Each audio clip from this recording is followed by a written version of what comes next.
Bonjour, nous sommes le 26 décembre 2025. J'espère que vous avez passé un agréable Noël.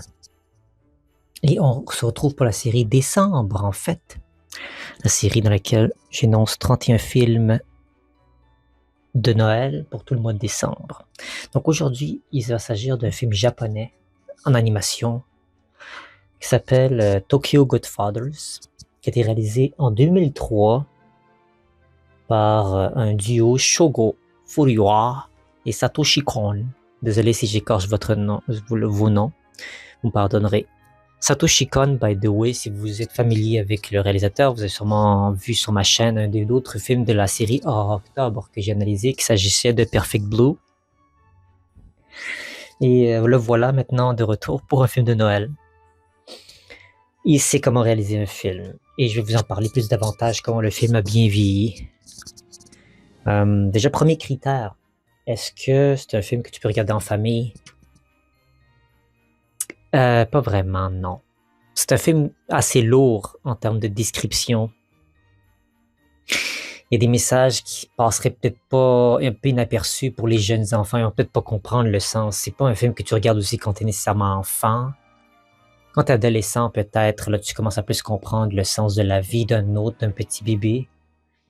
Et l'importance qu'il a de vivre. Il y a beaucoup de philosophie profonde dans ce film qui peut pas être expliquée par des petits gamins. C'est pas une bonne idée parce que c'est considéré ce film-là en PG-13. Il leur donne 13 ans et plus, donc je comprends pourquoi. Ça parle de quoi le film? C'est la veille de Noël. 3 sans-abri qui vivent dans les rues de Tokyo trouvent un nouveau-né dans une poubelle et partent à la recherche de ses parents. Ouais. On le voit tout de suite que c'est pas des thèmes qui seraient faciles à digérer, mais c'est tout dans l'esprit de Noël. Donc non, c'est pas à voir en famille, peut-être à voir seul ou avec tes parents, peut-être plus tard dans ta vie si c'est nécessaire, mais c'est un film que c'est bien de regarder plus tard. Deuxième critère, est-ce que je suis d'accord avec la note qui est donnée sur IMDb? Sur IMDb, on donne la note de 7.8 sur 10 par 53 000 utilisateurs. Je trouve que c'est une très bonne note. Et je pense que ça mérite bien, celle-ci. Je sais pas si ça mérite plus ou pas. En tous les cas, je suis content de voir ça. Troisième critère. Est-ce que c'est un film qui t'enseigne de bonnes leçons de vie? Et est-ce que tu peux le conseiller à des amis? Oui, je le conseille à des amis. C'est pas ce que vous attendez du tout, le film. Vous doit être agréablement surpris quand vous allez voir ce film-là. C'est pas ce que vous pensez. Et c'est une des raisons pourquoi il a bien vieilli. Là, je vais en parler, parce qu'on a un troisième critère. Moi, là, quand j'ai vu l'animation, les thèmes qui étaient exposés puis mis en avant, étant donné qu'il y avait un personnage un peu transgenre, pas vraiment, mais queer, dans le film, t'avais le concept des thèmes qui sont très modernes. Peut-être parce que je ne m'y connais pas en culture japonaise tant que ça au niveau de comment ils s'y prennent avec les bébés puis tout ça.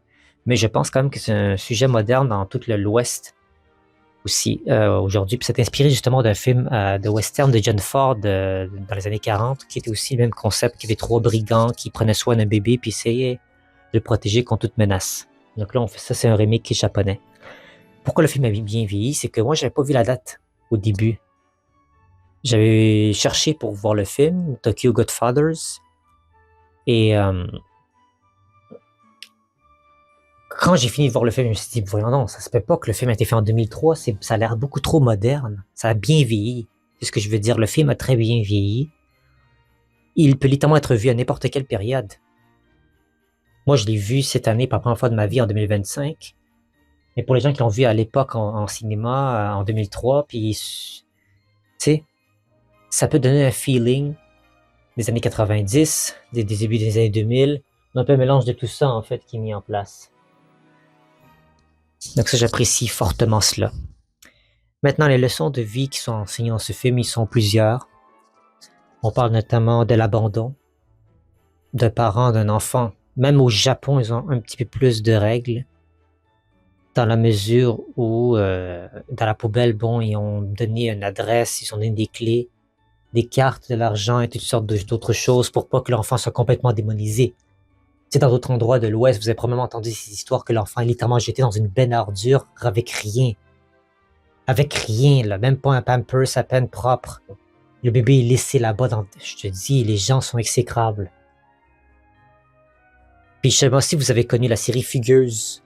Pas Fugueuse, mais la série Empathie, qui est sortie récemment, justement, cette année. Le personnage principal, c'est comme ça qui a été trouvé par une avocate dans une benne à ordures et comme quoi sa vie a changé après.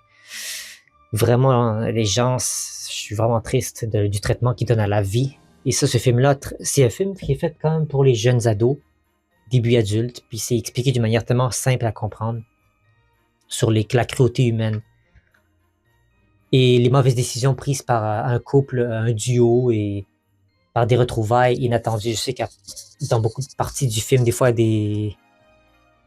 beaucoup de probabilités quasiment impossibles, une à la suite de l'autre, une réaction en chaîne qui se produit dans le film qui est un peu bizarre.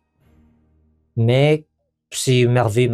Je vous dis, la scène finale du film, là, la poésie visuelle à l'écran, une scène intense, on va se le dire. Je vais pas vous spoiler c'est quoi la scène intense, mais c'est une scène extrêmement intense dans laquelle tu sais pas ce qui va se passer. Tu es littéralement mis en haleine, tu sais pas ce qui va se passer et tout est possible dans ce film parce qu'ils ont mis le ton très vite sur regardez, et on commence quasiment le film avec un bébé qui est trouvé dans une baignoire, dans des poubelles.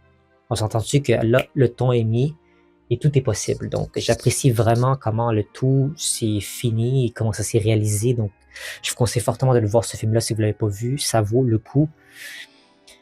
Et waouh, ça vaut le coup.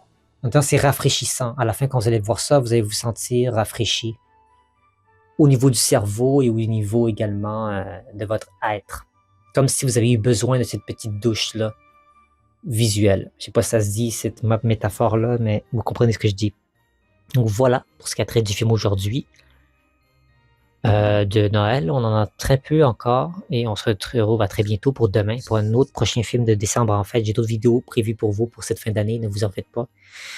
Mais voilà, c'est la série qui est primordiale et qui prend de la place ce mois-ci parce que on en a besoin de la magie de Noël. Merci à vous tous d'avoir été de la partie et on se dit à très bientôt.